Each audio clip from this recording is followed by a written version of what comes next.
This is Naren. और आज geography में हम वर्षा के एक और प्रकार के बारे में बात करने वाले हैं।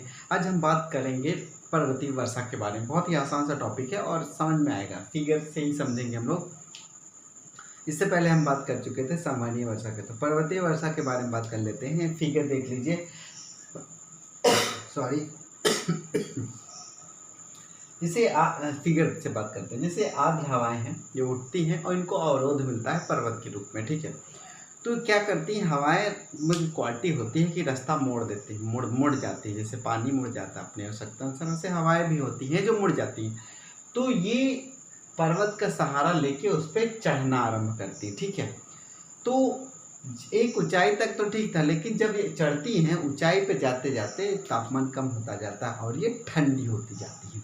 तो जब ये ठंडी हो जाती है, ठंडी होने के बाद संघनन प्रक्रिया होती है, जलवाष्प बन के पानी की वर्षा हो जाती है, ठीक है।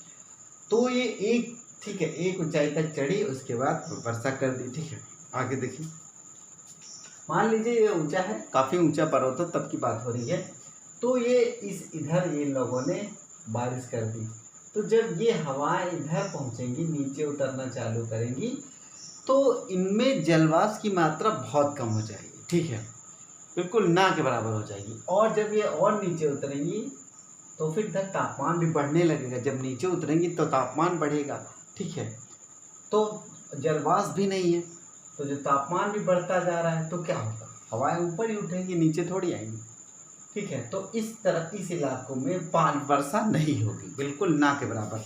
जैसे हम भारत में जब बात कर लेते हैं, जो बात करते हैं इधर आपका पश्चिमी घाट की बात करते हैं। ऐसे देखिए भारत, ये जल्दी से बता देते हैं। जैसे गुजरात है, इधर की बात हो रही, इस इलाके पश्चिमी घाट इधर है।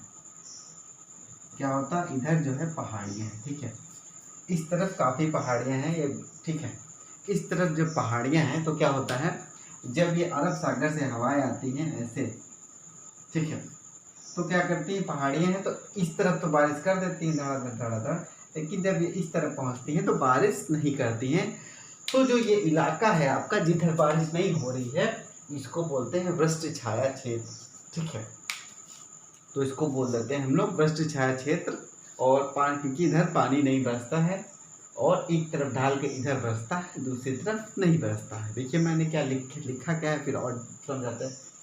माउंटेन रेन, पर्वतीय वर्षा, जब संतृप्त वायु समृद्धि की पर्वतीय ढाल पर आती है। कहने का मतलब ये है, जब जलवाष्प वाली हवाएं, एक तरीके से जब पानी वाली हवाएं जो होती हैं, ठीक है, वो आती हैं इनके संपर्क में, तो ये ढाल के सहारे ऊपर चढ़ने लगती हैं, ठीक है। जब ऊपर चढ़ती हैं तो ये और ठंडा हो जाती हैं और संघनित होकर वर्षा कर देती हैं। बहुत ऊंचे ऊंचे होते हैं ये पर्वत भी। अरे 8.5 किलोमीटर तो अपना वही है माउंट एवरेस्ट सबसे ऊंचा, ठीक है। तो हिमालय सीरीज तो काफ़ी ऊंची है। तो एक तरफ ये वर्षा कर दी और दूसरी तरफ नहीं की, यही कहा है हमने। तो कहा है ऊपर उठने के लिए बात हो जाती है।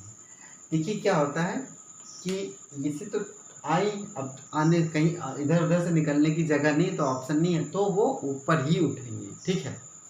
चलिए, जैसे ही ऊपर उठती हैं विस्तृत हो जाती है, ठीक है। जब ये ऊपर उठेंगी तो ये विस्तृत होकर फैलती हैं, फैलेंगी तो और ठंडी हो जाती है, लिखा हमने। तापमान गिर जाता है, आर्द्रता संतुलित हो जाती है और पवन विमुख ढाल पे सबसे ज़्यादा वर्षा होती है। पवन विमुख का मतलब है सब पे मत जाइए, कठिन नहीं है, मतलब इस तरफ ढाल पे, एक तरफ ढाल पे इधर से हवाएं आ रही हैं आर्द्र, ठीक है। इस भाग पर वर्षा के बाद जब ये दूसरी ढाल पे पहुंचती है तो इनका जलवाष्प समाप्त हो जाता है, ना के बराबर हो जाता है और तापमान बढ़ने लगता है, जिससे प्रतिभाग क्षेत्र में कम वर्षा करती है। इसे वृष्टि छाया क्षेत्र कहा जाता है। इस वर्षा को कहते हैं स्थल बर्फत भी कहा जाता है, नाम से भी जाना जाता है। तो ये आपका इलाका कभी कभी पूछ लेता है कि वृष्टि छाया क्षेत्र क्या होता है, ठीक है। पर्वतीय वर्षा मैं पढ़ा रहा हूँ, चीज़ों को क्लियर कर रहा हूँ, क्योंकि इससे आपको वनों के बारे में भी काफ़ी पर्वतीय वन भी होते हैं, आपको पढ़ाया जाएगा।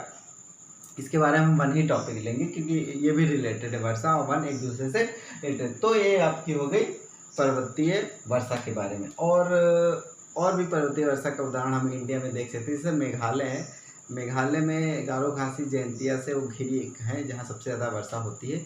इसे वो घूम घूम के अंदर हवाएं उड़ती हैं और अंदर ही वर्षा करती रहती है, ठीक है। वो भी अलग टॉपिक हम लोग पढ़ेंगे, डिटेल में पढ़ने वाले हैं उसको भी।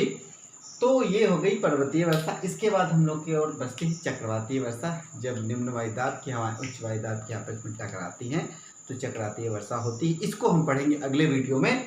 तो ये हमारा पर्वतीय वर्षा है। इससे पहले संगणीय पढ़ चुके हैं। फिर मिलेंगे एक और वीडियो के साथ। धन्यवाद।